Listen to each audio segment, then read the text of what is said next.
Иногда и оборотни в погонах получают по заслугам. Досмотрите это видео до конца, и вы узнаете, как сотрудник уголовного розыска Таджикистана был задержан. Подписывайтесь на наши обновления и будете в курсе всех последних событий. В Таджикистане по подозрению в мошенничестве и взяточничестве арестован работник правоохранительных органов. Об этом сообщает агентство по госфинконтролю и борьбе с коррупцией республики. По данным ведомства, по подозрению в преступлении задержан сотрудник ОМВД одного из районов Хатлонской области. Оперуполномоченного уголовного розыска района Шамсидин Шахин задержали после того, как тот принял взятку от местного жителя. Юрист Шокирджон Хакимов уверен, что беспредел и произвол в милиции сегодня обычное дело. Правоохранители безнаказанно могут выбивать из задержанных любые признания, в том числе и в убийстве Ленина. Сообщается, что, находясь при исполнении служебных обязанностей, сотрудник ОМВД взял у гражданина А 10 тысяч самани, это около $900, и пообещал не возбуждать уголовное дело. А как вы относитесь к такой ситуации? Свои ответы напишите нам, пожалуйста, в комментарии. Сейчас по данному факту проводится расследование.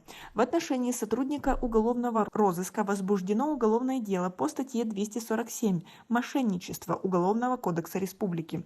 Дело передано в суд для дальнейшего рассмотрения. Напомним, ранее капитан таджикского МВД по району Куба-Дийон был также задержан по обвинению в мошенничестве и взятке. По данным антикоррупционного ведомства, сотрудник министерства вместе с сообщником получил большую сумму денег за положительное решение в уже открытом уголовном процессе. В случае признания вины задержанному грозит штраф в размере почти 88 тысяч самани, около $8 000, и лишение свободы на срок от 8 до 12 лет. Наши правоохранительные структуры в состоянии принудить, в том числе используя репрессивные меры и насилие, для того, чтобы граждане признавались даже за то, что они не совершили.